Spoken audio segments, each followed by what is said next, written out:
Bom, seguindo aqui a quinta parte da mensagem que tem por título Corpos Incorruptíveis, um privilégio dos salvos. Eu terminei a quarta parte explicando que nós vamos falar agora do terceiro pilar, que é a salvação por obras. E quem são aqueles que vão alcançar a vida eterna por obras? Como que se explica isso? Bom, você sabe que toda religião que existe, ela foi tirada de um pedacinho da Bíblia, né?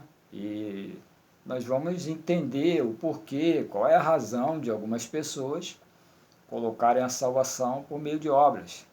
Mas o que eles não compreendem é que isso não é para todas as pessoas. Primeira carta de Paulo, olha, só podia ser Paulo. Primeira carta de Paulo a Timóteo, no capítulo 6, verso 16 a 19. Veja o que diz a Bíblia. Olha, aquele que tem ele só, apenas ele, a imortalidade. Bom, isso aí em outro estudo eu vou te mostrar por que Paulo falou isso. Olha, aquele que tem ele só a imortalidade e habita na luz inacessível, a quem nenhum dos homens viu, nem pode ver, o qual seja honra, poder, sempre eterno. Amém. 17. Manda aos ricos desse mundo. Olha, dá uma pausa aí. Você que estuda a Bíblia, você que é teólogo, bacharel, PhD, bom, não importa. Você sabe que Paulo teve 3 adventos de ministério. Paulo pregou aos judeus, sacudiu o pó dos pés, foi para os gentis, ao qual foi designado por Deus, e pregou aos gentis. Mas aos reis, Paulo não pregou.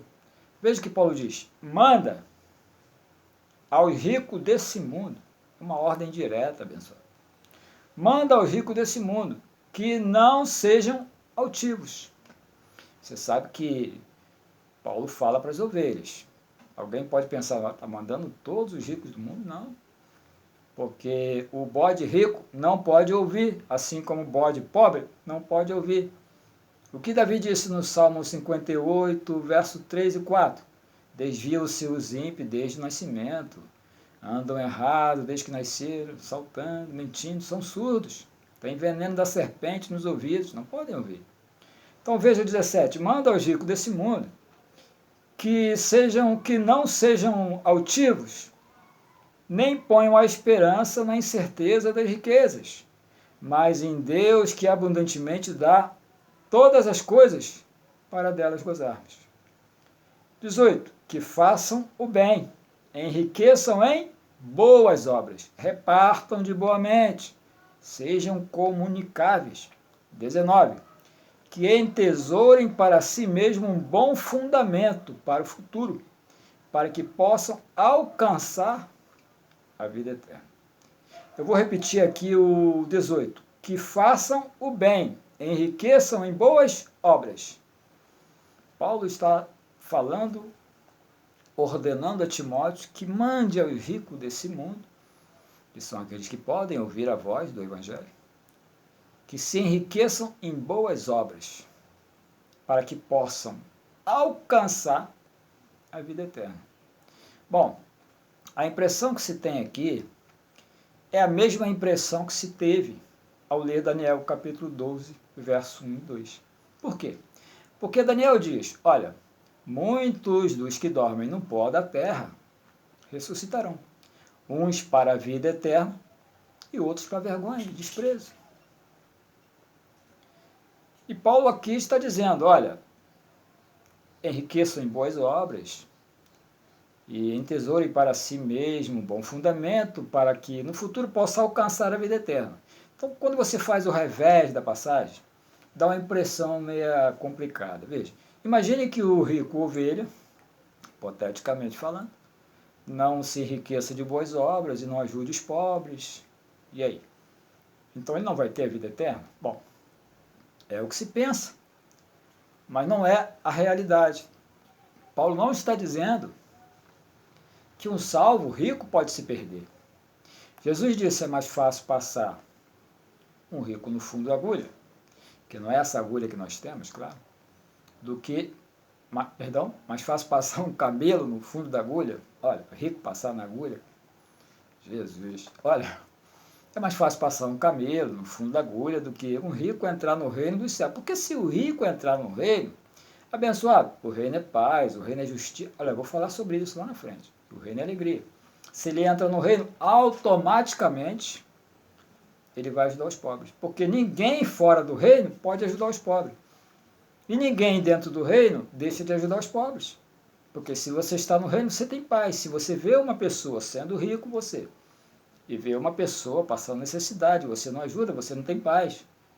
Se você não tem paz, não tem justiça, não tem alegria. Então não está no reino. Compreende o mistério? Então Paulo diz, olha, que façam o bem, enriqueçam em boas obras, porque já são ricos.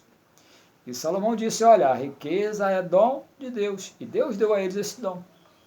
Nós dependemos da sorte, porque o tempo e sorte pertence a todos, mas eles, olha, nasceram em berço esplêndido, você vai entender o mistério. Então, você imagina, abençoados, que esses ricos ovelhas não entesourem para ti um bom fundamento e não se enriqueçam de boas obras. Eles vão se perder? Não vão se perder. Mas a parte que lhes caberá na ressurreição final é exatamente o desprezo e a vergonha. E você vai entender no decorrer da mensagem que tipo de vergonha é essa, que eu já falei um pouquinho, mas eu quero explicar melhor a respeito disso. Mas essa é a parte que lhes caberá. Olha, tu se recordas que Jesus disse assim, quando estava em carne? Olha, o maior aqui será o menor no reino. Olha, ele estava falando da terceira etapa do reino. A terceira etapa você sabe, nós estamos na segunda. A primeira foi lá na preexistência. Aqui nós estamos desfrutando da segunda. São representações. E a terceira etapa é quando a cidade vem. E, olha, na minha visão, Deus vai fazer um ajuntamento de todos os planetas e tudo voltará a ser um planeta. Sim, aquela terra gigantesca que pairava no campo gravitacional universal, que Moisés disse, no princípio criou Deus os céus e a terra, e havia trevas sobre o abismo. Não havia nada em volta da terra, a não ser abismo. Não havia planetas, não havia nada. Essa terra vai ser reformada. E a Jerusalém desce. E aí esses que foram ricos, que não fizeram o bem em relação às boas obras, olha, vão ressuscitar em ignomínia, abençoado. Vão passar vergonha, olha, e você vai entender. Vamos à frente. João capítulo 5, verso 28. Volta um pouquinho. Olha, essa mensagem é tremenda, porque ela aclara vários pontos que tu tinhas aí na tua mente, ó, há muito tempo. O apostolado veio para isso, abençoado. Essa é a minha chamada, explicar a você para que tu entendas pontos que ficaram escuros aí ó, durante anos, porque o sistema, abençoado, é baseado pela grande meretriz, não pode enxergar o que a graça enxerga. Olha, João 5, 28, vamos entender essa passagem aqui. João 5, 28, diz assim, olha, vamos por etapa. Não vos maravilheis disso, porque vem a hora em que todos os que estão nos sepulcros ouvirão a sua voz. Bom, qual é a primeira coisa que você entende assim repentinamente quando você lê essa passagem? Porque as pessoas querem entender exatamente tudo de uma forma literal, e a Bíblia não é totalmente literal. E as partes que não são literais tem que haver um apostolado para explicar. Vem a hora em que todos que estão nos sepulcros ouvirão a sua voz. A impressão que se tem é que todos os que estiverem lá vão ouvir a voz de Deus. Olha, e como que eu entendo essa passagem? É só você voltar um pouquinho no Salmo 58. Eu citei esse salmo, mas agora eu quero ler.